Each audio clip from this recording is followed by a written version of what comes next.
के आश्रम में मीडिया वालों को जाने से रोका जा रहा है और मीडिया वालों से गलत व्यवहार किया जा रहा है। आश्रम में चारों तरफ गुंडे फैले हुए हैं। सिचुएशन आउट ऑफ कंट्रोल हो रही है। इस कांड में किसी बड़े आदमी का हाथ लग रहा है। आगे की जानकारी के लिए देखते रहिए साक्षी टीवी।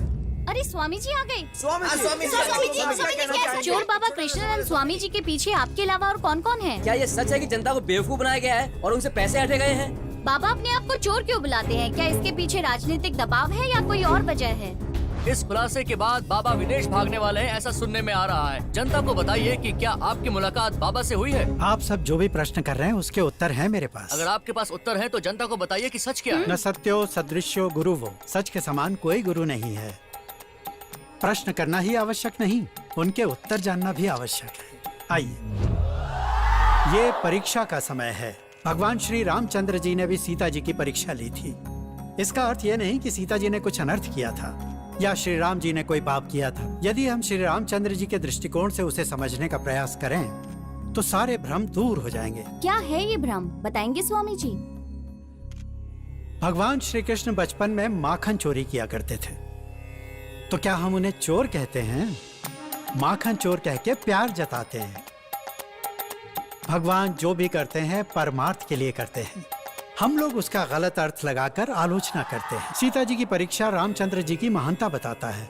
ये सीता जी की पतिव्रता को ही उजागर नहीं करता, ये श्री रामचंद्र जी को समाज में आदर्श के रूप में स्थापित करता है। वैसे ही माखन चोर का अर्थ ये नहीं कि वो सिर्फ माखन ही चुराते थे। यहाँ माखन का अर्थ हृदय है, अर्थात प्रेम का प्रतीक। वो सारी बातें छोड़िए, कृष्णानंद स्वामी ढोंगी है या नहीं वो बताइए। ये मैंने पहले ही बताया, ये परीक्षा का समय है। साल भर पढ़ाई के बाद वर्ष के अंत में परीक्षा क्यों रखी जाती है? ताकि पास होने वाला उच्च वर्ग में जाए और फेल होने वाला उसी वर्ग में दोबारा पढ़ाई करे। उसी तरह स्वामी जी ने भी अपने भक्तों के बीच में असली और नकली को पहचानने के लिए परीक्षा रखी है। भाई उन चोर भक्तों का पता लगाने के लिए ही स्वामी जी ने ये परीक्षा रखी है। मुझे पता था कि मेरा भगवान मुझे धोखा नहीं देगा। कृष्णानंद स्वामी चोर बाबा नहीं हैं। लोगों को ऐसा लग रहा है कि बाबा उनकी परीक्षा ले रहे हैं। क्या वाकई बाबा भक्तों की परीक्षा ले रहे हैं? चलिए देखते हैं बाबा के बारे में भक्तों के क्या विचार हैं। बाबा, हम अज्ञानियों के लिए आप ही भगवान है बाबा। मेरे सुहाग को बचाने वाले आप हो बाबा। Thank you sir.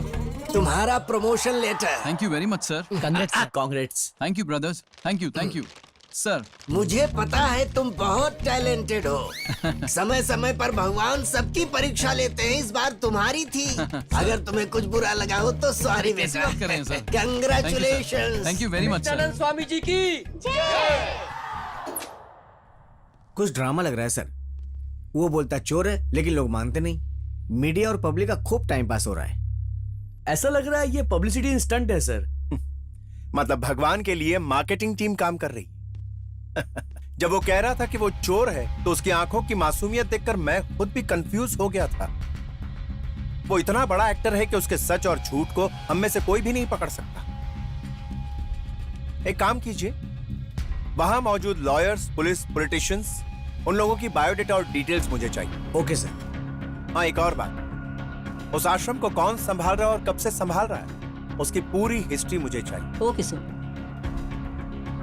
अब उन आश्रम वाले बाबाओं की कुंडली पर ग्रहण लगेगा। क्यों बे? माइक पर क्या बोले जा रहा था? तुम जैसे सड़क छाप को रहने के लिए जगह मिल गई तो ज्यादा चर्बी चढ़ गई है क्या? हाँ? अबे सत्यवादी की औलाद, सच कहने के लिए किसने कहा था? अरे बताना कौन था वो? यहीं तेरी कब्र खोद दूंगा, कोई नहीं जान पाएगा। बता वो कौन है? क्या कौन है? जानना चाहते हो ना? तो फिर वो छोटे बाबू से पूछिए। हाँ भैया, मैंने पहले ही कहा था ना कि वो पागल है। अब क्या हो गया सर? उसने कहा तो इसने बोल दिया, अब हम ही मारने आ गए। अरे कुछ समझ में नहीं आ रहा है कि हम किसकी बात सुने और किसकी नहीं। जो देखो हाँ। मारने की बात करता रहता है। छी, बेकार में फंस गए। क्या मिला हमें? इससे अच्छा वहाँ चार पैग आराम से मारते मस्ती करते। यहाँ पर क्या है, हम कुछ भी नहीं कर सकते। ना सिगरेट पी सकते, ना दारू पी सकते, ना कुछ और कर सकते हैं। एकदम बकवास लाइफ है ये, बकवास। तुझे चार दीवारी के अंदर सब मिलेगा, चल जा। Thank you sir. कमरे से बाहर कदम रखने की कोशिश की तो ठीक है।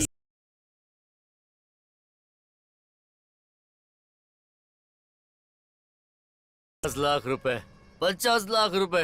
अभी तक तो मैं दुबई में सेटल हो जाता। दिमाग काम ही नहीं कर रहा, सच बोल रहा हूँ मैं। एक पैक में ही नशा चढ़ गया। उसको कुछ मत बोला, ये हमारा लंगोटी है अबे यार। चुप कर। क्या बोल रहा है तू? अबे यार इसको समझाना, वो लोग बहुत खतरनाक लोग हैं, हमें मार डालेंगे। वैसे भी प्रेस में बोलने की क्या जरूरत थी कि हम लोग चोर हैं। इसको बोल के कोई फायदा नहीं है, हम शक्ल से ही चोर लगते हैं। तेरे सर पे स्टैंप लगा दूं? एक तरह से तू भी सही बोल रहा है।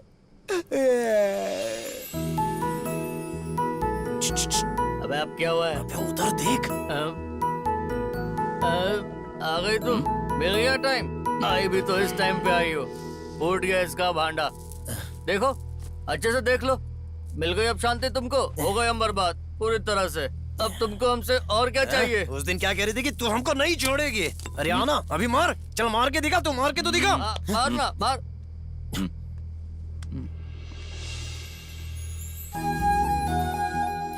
मेरे माँ बाप कौन है मुझे नहीं पता, ये तक नहीं जानता कहाँ पैदा हुआ। पर एक चीज जरूर जानता हूँ खुशबू, मुझे तुमसे सच्चा प्यार है।